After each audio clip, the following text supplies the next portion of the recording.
Hello everyone, welcome back to the channel. Thank you for watching and thank you for being here. I hope you're all staying safe and healthy as always. I'm just gonna jump right into this because emotions and feelings and whatnot, and I just really want to get through this because I'm so behind, which I say every single video. But yeah, so let's talk about what I watched or finished watching in May. So for TV, the first thing that I finished watching was Line of Duty Season 6. For those of you who might not know what Line of Duty is, it's essentially a police procedural that focuses on an anti-corruption unit within the police in the UK. And every single season of this show features a different sort of central character around whom the central mystery revolves. And here Kelly MacDonald plays that central character, and the three main actors that we usually get, Martin Compston, Vicky McClure, and Adrian Dunbar, are essentially trying to figure out what's going on with her. I know that hardcore fans of Line of Duty did not respond well to this season, and I guess I can understand why.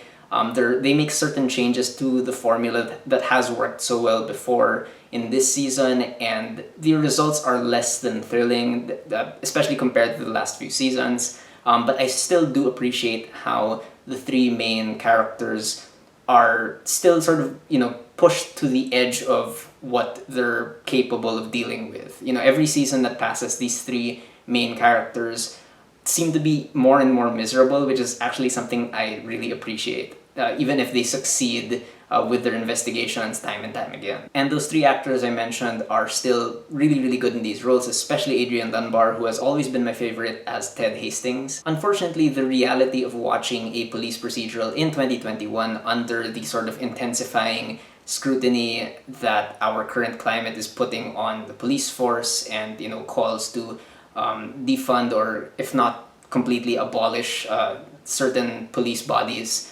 Watching the show under that climate really just sort of exposes how I personally feel like Line of Duty doesn't really follow through on its own beliefs. I feel like at this point, a show about anti-corruption in the police force would be doing a lot more than the show does, but Line of Duty still has Vicky McClure have this like mini monologue in this season where she talks about like not all cops or whatever. It's just very, very uncomfortable to watch. So we'll see if I'm gonna keep sticking around for season 7. Next is a show whose politics I agree with more, but whose quality is definitely much, much worse.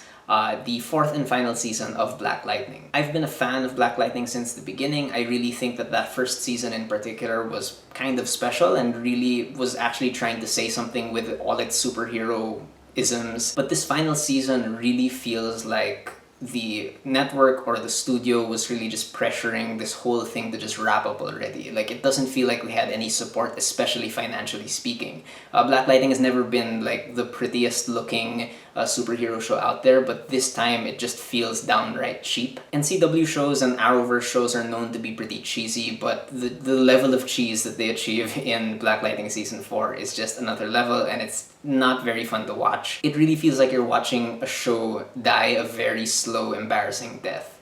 And most disappointingly, I just don't think the season really wraps up the storylines for any of its characters, really. Like, the whole time, it feels like the season is in damage control mode. It's trying to write around like certain casting changes. It's trying to prop up potential spin-offs that are probably never going to happen. And at the end of the day, it just leaves you feeling like it didn't follow through either on whatever it was trying to say at the very beginning of season 1. I completely forgot to change the picture, so bear with me for like the next minute or so as the Black Lightning picture stays on this screen while I talk about Master of None. Next is the third and sort of surprise new season of Master of None, subtitled Moments in Love. This one takes a massive stylistic and narrative departure from the first two seasons. It focuses almost entirely on the character of Denise, played by Lena Waithe, and her new wife, Alicia, played by Naomi Ackie. The change in style here doesn't always work. It feels very much like an A24 American indie movie, and that style doesn't always fit certain story beats that are going on. But for the most part, I do appreciate the risk that they took here. The show still looks absolutely incredible, and it at least always gives you something new to look at, or it makes you look at characters in a different way. And if nothing else, I think that Moments in Love provides a relatively unique portrait of queer romance and later on single queer motherhood, which is something that we almost never see anywhere. Unfortunately, I do feel like this season of Master of None can't help but feel like an apology tour of sorts for both Lena Waithe and Aziz Ansari. To me, it's clear that Lena Waithe is writing about her divorce, and it's clear that Aziz Ansari is, at the very least, referencing the sexual harassment allegation that he got some time ago. And it's completely fair for these writers to include their personal experiences into their own self-insert characters. But at a certain point, it just sort of feels like these two characters are moping too much, and where these characters end up character development wise just does not feel earned by the end of this. Alicia is by far the most interesting part of this season, but she doesn't actually get the spotlight as much as I think she should have. By far the best show that I finished watching in May was The Underground Railroad, the new miniseries from Barry Jenkins, which is based on the novel by Colson Whitehead. This series reimagines the titular Underground Railroad, which was a network of safe houses and routes for runaway slaves to use, and reimagines that into an actual locomotive underground, transporting runaway slaves from one state to another. If you're looking for a show that really has sort of cinema-grade visuals and sound and editing and storytelling and whatnot, you'd probably have a really hard time looking for a better show this year than The Underground Railroad. Barry Jenkins has always been a master at this craft, and I think he really outdoes himself here. He just understands how to marry image with sound and how to move his camera around in meaningful ways that really reveal things about not just the characters but about the world they live in and how they sort of perceive themselves in this world. There's a lot of really, really disturbing stuff in this show, which is only appropriate for a show about slavery, and I can understand how that might turn certain viewers off. But I do think that there's so much more to this show than just brutality, especially after that first episode. There is a lot of beauty here as well, and just a lot of quiet moments with these characters and allowing us to see sort of their interiority, which is not something we typically get to see from these character types of, slave characters. Thuso Mbedu, who plays Cora, who is the main character here, who was completely robbed of an Emmy nomination, is incredible. She knows how to play this character so that she's not just a victim, but she still keeps Cora's sort of fear and vulnerability throughout the entire season, but she, deepens it and makes it more complex than you would expect. Joel Edgerton, who's the other main cast member here, who plays a slave catcher, is just pure evil, and I love that the show doesn't try to make excuses for him. It doesn't try to explain why he is the way he is. He really is just evil, and Joel Edgerton plays that perfectly. But perhaps most impressively, I love how the Underground Railroad uses its speculative elements, like this actual underground locomotive, not just for genre thrills or whatever, but to really make comments on how white America, specifically the white American gaze, constantly tries to renegotiate what Black America should be or how they should behave in their world, so to speak. So as you watch the Underground Railroad, for me it's less like Cora literally moving from one state to another, and it's almost like metaphorically her moving from one idea of what white America thinks Black America should be to the next idea, and so on and so forth. It's really, really fascinating stuff that is incredibly challenging, that I would not recommend binging, but I would highly recommend checking it out anyway. Moving on to film, let's talk about first Identifying Features, which is a Mexican drama about a woman looking for her missing son who had crossed the border into the United States. Identifying Features sets itself up as sort of a mystery of, what happened to this woman's son, and is she going to find clues that point her towards his direction. But for me, I think the film makes it very, very clear in its first two acts that it's not really looking for answers. It's really just trying to set up a certain tone of this country that has been sort of consumed by fear and violence and has sort of become helpless in the face of these things. And the way that this film does that, I think, is incredibly impactful. Once you sort of accept the fact that it's not actively looking for answers, I think you can really get lost in the feeling of the film. And then I have to bring it up, although this isn't necessarily a spoiler, I would think, but in the third act there's certain things that happen, certain big risks that the director Fernanda Valadez does that I think pay off completely well, that really made the hairs at the back of my neck stand up. Certain things happen here that are seared into my brain for the rest of my life, that just turned this particular third act into one of the most memorable sort of finales that I've seen in a movie in a very, very long time. And unpopular opinion, I would go so far as to say that, in retrospect, when I'm looking at all the movies that I watched in 2020 and movies that officially came out in 2020 like this one, I think this is the best looking movie of 2020. I think that just the way certain images are constructed and how they move across the screen are just breathtaking, and I really do think that it is, like, visually speaking, a masterclass. Next up, this movie also came out officially in 2020, is a Danish film called Riders of Justice, which is about a group of people, including a sort of hardcore army dude played by Mads Mikkelsen, and a trio of sort of nerdy probability specialists, I guess you would call them, coming together to try and figure out why and how a bomb exploded on a train. All the promotional images for Riders of Justice make this movie look like an action thriller kind of movie, which I suppose part of it is, but for the most part, this is one of the funniest comedies I've seen in a while, and it's also one of the most moving, like, quirky dramas, I guess, that I've also seen in a while. The fact that all of these weird, disparate parts gel together so well is just a miracle to me. And the same can be said for the ensemble. There are certain members of this cast who are really just turning in like really, really funny comedic performances, and there are others like Mads Mikkelsen who are playing it completely straight. And somehow all of these performance styles gel together so well, and they end up really supporting each other and forming sort of like a little found family. That's really what this movie is about. On the one hand, it is about revenge and, looking for who was responsible, so it's also sort of a mystery. But it really is at its heart about found families, and it's about these different people helping each other cope with loss and with tragedy, and them trying to find meaning in something so devastating. And weirdly enough, the answers that it gives us are weirdly moving. Like it's one of the most enjoyable movies I've seen in a while. And again, in retrospect, this is easily one of my favorite movies of 2020. Moving on to films that came out this year officially.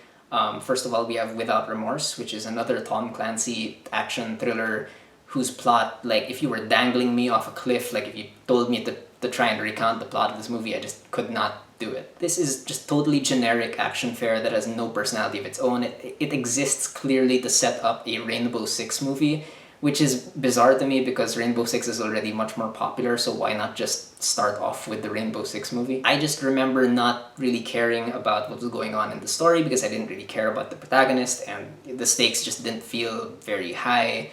So yeah, it's sort of like a background watch for me. It is, however, very, very polished. It looks fantastic, the sound design is great, and there is at least one really impressive set piece in a Russian apartment, I believe, that just keeps on going, and you can see Michael B. Jordan's character getting more and more tired as well.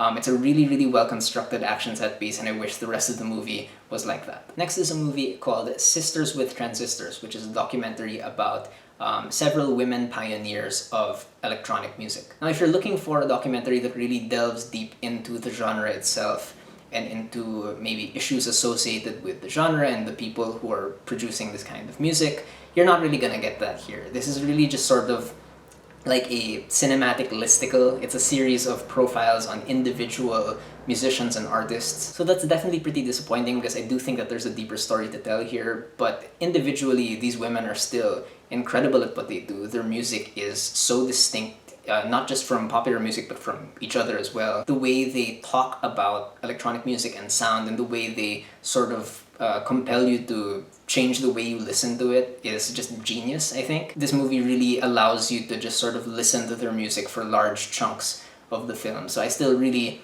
enjoyed it in that regard. Next, we have a Romanian film called Bad Luck Banging or Loony Porn, which is the movie that won the Golden Bear at the Berlin International Film Festival. There is no way for me to describe what this movie is about unless I get into like its three very distinct acts. Overall, I would say it is like a critique of Romanian society, I suppose. But yeah, how you enjoy this movie really depends on, I think, how you enjoy like the individual acts. So for me, the first act is interesting enough. It really just sort of follows the main character. She walks from one place to another, but with every shot, the camera sort of pans over to like a brand name or a product or some other mark of commercialized, consumer society. And I thought that was fine, but then in the second act, which I think is really, really great, the film really strays into like more experimental territory. The second act is essentially a visual dictionary of different words in Romanian that the director then connects to different events of violence in the country's history, or different instances of misogyny or sexual violence. It's really daring stuff, and while large parts of this movie can feel pretty crude, this middle section I feel really shows off the most humanity and heart, I think. And then the third act kicks in, which is sort of like a exaggerated comedic courtroom drama, and I just did not like this third act. I thought it was lazy. I thought that while the rest of this movie wasn't really subtle anyway, like this third act really is not subtle in the slightest and just kind of beats you over the head with its message. So overall, like 2 out of 3, not bad, I would say. But yeah, kind of stunning that this won the Golden Bear. Next, we have the film The Killing of Two Lovers, which a lot of people have described as like Marriage Story, but like with working class people. I would say it's like working class Kramer versus Kramer because it's about a separation, but it only really focuses on one side of the separating parties. I will say this about the movie, I do think that it really understands how to use its setting. This movie is set in a sort of very small, folksy suburban town, but set against like just pure flat frontier and with like huge mountains in the background. And the film really knows how to use the flatness of the area to sort of emphasize the characters' loneliness or how they really can't escape from each other. And ironically enough, the woman in the couple, played by Sepede Moafi, if I'm pronouncing her name correctly, she turns in a really, really great performance that I think outshines everybody else and also outshines her, the actor playing her husband in the movie. But overall, I just couldn't bring myself to care that much about like what these people were going through. I think the movie is pretty self-serious to a fault. And just overall, I don't really like it when movies about separation or divorce that purport to be, even-handed only really focus on the feelings of one party. So yeah, I didn't really care that much. Next up, we have Street Gang, How We Got to Sesame Street, which is a documentary essentially about Sesame Street. I'm gonna start with the negative here first. After like the 27-minute mark, Street Gang sort of turns into your typical Wikipedia-style checklist documentary where it really just sort of rattles off important events in the show's history and emphasizes why the show is important. So while most of Street Gang won't really give you a real sort of critical, unique analysis of the show, it's still always so fun to see just behind the scenes footage of Sesame Street because these grown adults who are making the show are clearly just having the time of their lives. And there is genuine craft involved in this children's show, and I feel like some people really forget that, but the talent on display is just incredible. However, the main reason that you should want to watch Street Gang is those first 27 minutes. The way that this documentary starts out, it really presents Sesame Street not as just some children's show people put together, but as very specifically like a communication solution towards helping Black children from the inner city gain access to a better quality education. That's really what Sesame Street was from the very beginning envisioned to be, and it's so cool to see it presented in that way. You get to see all these different experts in their field come together to try and create something that had never been created before, and it's so cool to see them sort of do their research and then from that research try and figure out how to translate it into a children's program. That kind of stuff is just so fascinating to me, and it's an academic's dream to see that come together. Next, we have Cruella, which is of course the unnecessary origin story of Cruella de Vil.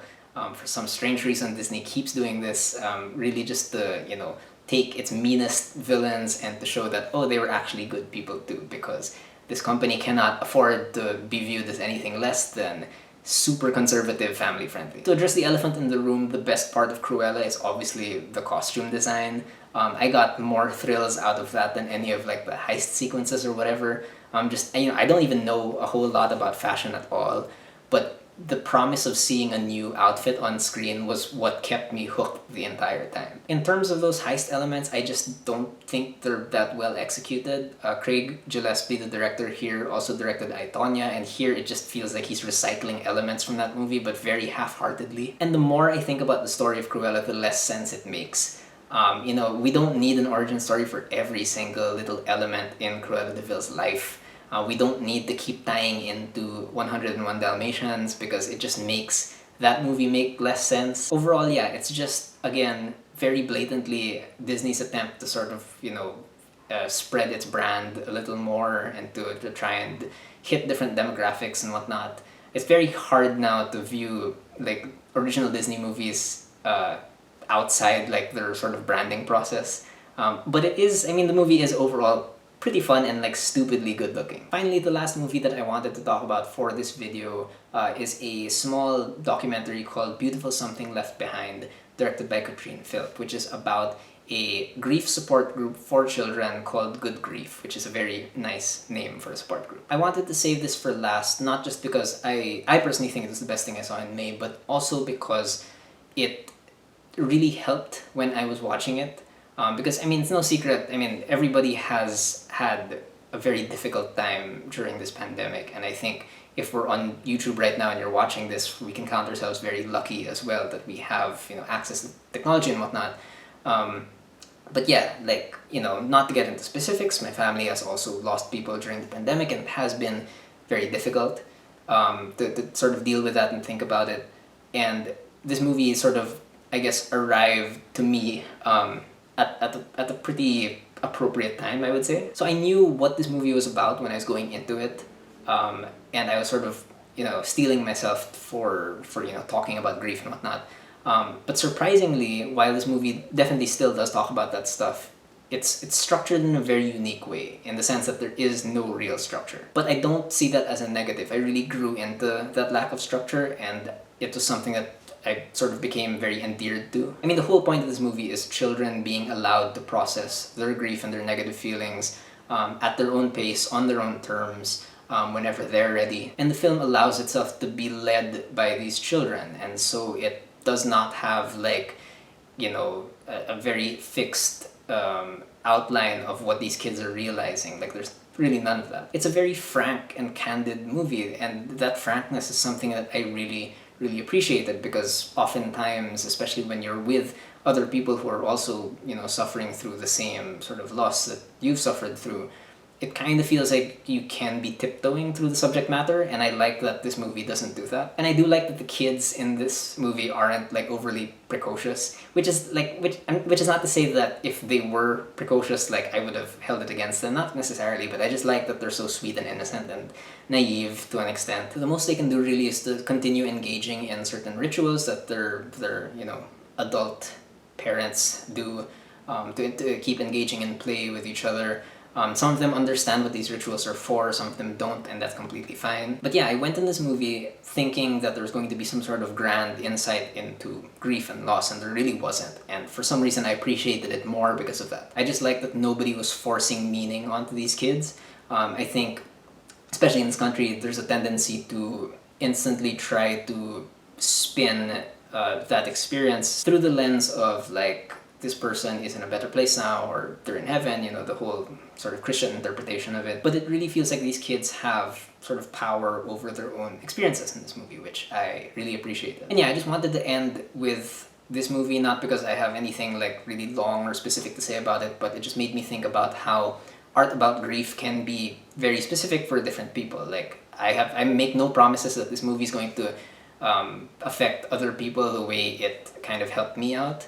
I know that people process their negative feelings in very, very specific ways. And sometimes some pieces of art that are about loss, you only really understand them when you're experiencing it, which is, kind of sad to acknowledge that. But at the same time, I think it just sort of emphasizes how important art can be in certain moments of crisis. If you're, like, a really sort of type A person who doesn't really, indulge in art all that often, I'm sure from the outside, a song about death or a movie about loss might seem a little silly or superficial from the outside.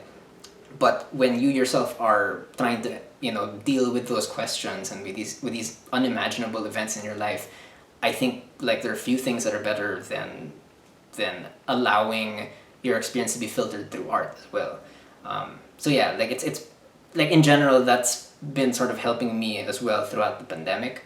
I'm fine. Yeah, I'm okay. I'm just very sweaty right now. But yeah, I mean, I guess this movie just sort of reminded me of that, and I appreciated being reminded of that. Okay, I hate to end on a dour note, but that was pretty much it for me. Yeah, thank you again, guys, for watching, and thank you for being here. And yeah, as always, if you have anything to say, I know I am terrible at replying to comments, but if you have anything to say, please do leave me a comment and let's have a conversation.